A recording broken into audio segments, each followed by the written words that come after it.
Okay, hi. Hi, this is Tim Richardson of Baitbigfish.com. G'day. Okay, I'm going to go through a few kitchen baits in conjunction with an article I wrote for Free Spool magazine. Okay, widely available in the UK now from mid-September. Okay, so I hope you enjoy that, and ongoing articles too. Okay, so if you want any more information, see Baitbigfish.com. It's my site and my ebooks.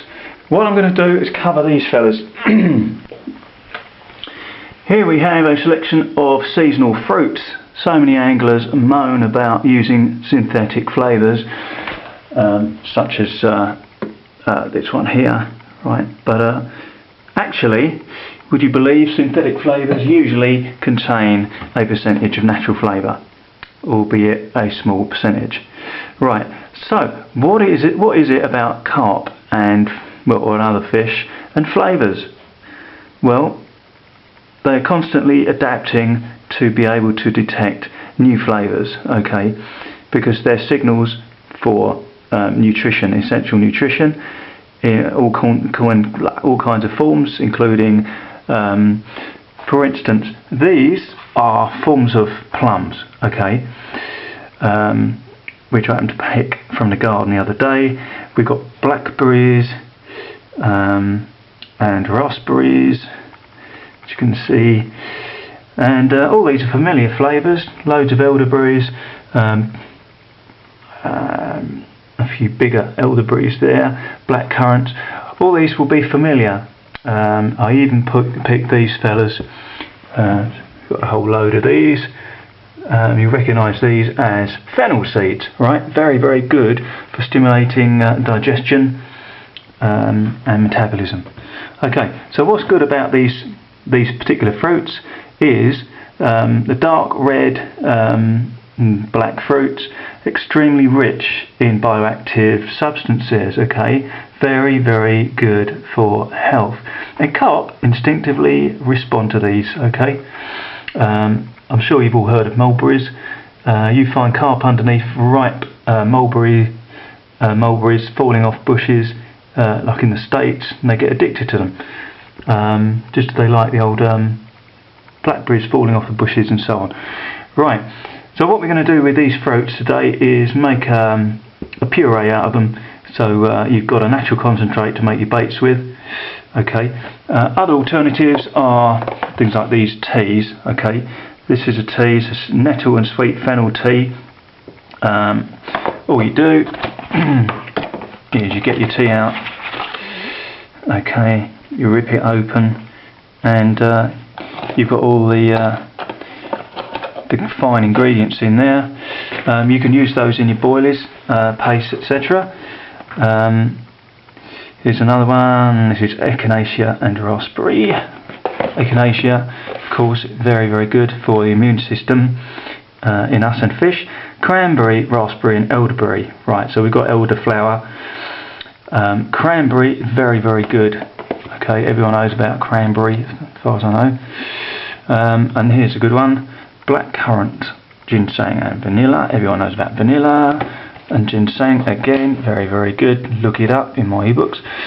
Okay, if you want other suggestions, one of the best things about this fruit is once you've made your baits, you can make your baits ferment.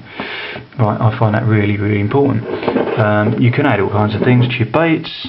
Of course, a bit of wino, you know, a bit of red wine. You can go into resveratrol and the impacts of that, of course, but frankly, there are far better sources of resveratrol, including the Japanese bamboo plant, the root of which is being used in modern medicine all over the place. And also you can add a bit of cider vinegar to your baits. So maybe look into that as well. Right, I like going into all kinds of uses for flavours, so I shall have a go at making a pulp of this stuff and show you a few uses. I wouldn't just use them alone, these juices. You might mix them with creamed sesame seeds, very nutritionally rich, and bioactive honey. Okay, not all honeys are the same. So, a bit of trial and error there. Manuka honey is really good. You can alter them too. Of course, using vanilla pod, you can ferment your baits using this stuff, okay? Get creative, take advantage of it, okay? If you want more spicy baits, well, I've run out of this stuff now because I've been using it. Ground cinnamon and ground nutmeg, for instance. Also happen to use, I use ground black pepper a lot, and also whole and crushed ground pepper. This stuff, when it's coarse ground pepper, very useful. It's rich in the oils. Oregano, again, very useful. There's certain compounds in herbs that really do the business with carp.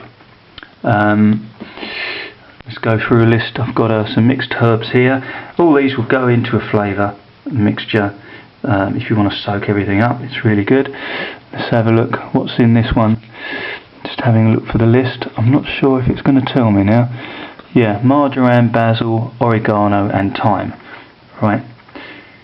Have a look in basil, oregano and thyme for their essential components. Right. That's from my guitar playing, knackered my fingers up. Here we go. Bang. Also, you might add some good oil. That's hemp oil. And if you haven't got any of that, olive oil would be fine. Okay, so there we go. I'll make a puree of this, and we'll have a go at using these things. These are fennel seeds. Okay, really excellent. So I'm going to use a lot of those, and then we'll transfer it all over to this kind of stuff. This is bait, as you can see. I did have a boilie here somewhere that I could show you, but anyway. So here we are.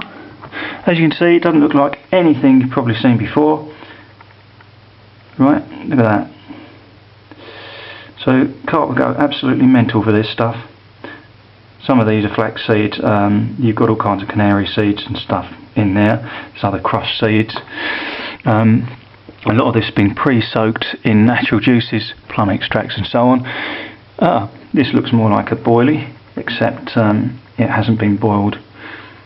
This will maintain its structure for over 20 hours immersion in the water with no boiling. So when you know what you're doing, okay, and you've refined stuff, then yeah, you end up with better results because your baits are very, very, very potently nutritionally stimulating. Okay, like I say, you cannot roll a bait like that very easily. So why bother? Okay, why bother rolling bait in the first place, huh? Look at this lot. None of this has been rolled. Okay. Excellent leak off. What I've done with these, I've made these and then I've dusted them with all kinds of hygroscopic substances. Anyway, if you want to go into that, if you are thinking angler, you'll find it very, very useful. Okay.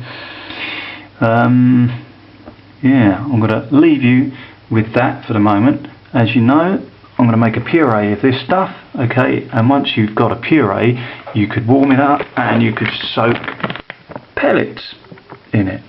Now, how many fish come along and experience pellets that have been soaked in natural fruit extracts? Totally fresh. Very, very few, I would suggest. Right, so there's a few ideas. Yeah, have a look at my ebooks for the details of why we're doing all this stuff, okay, for the really potent stuff. And don't forget to subscribe to my channel.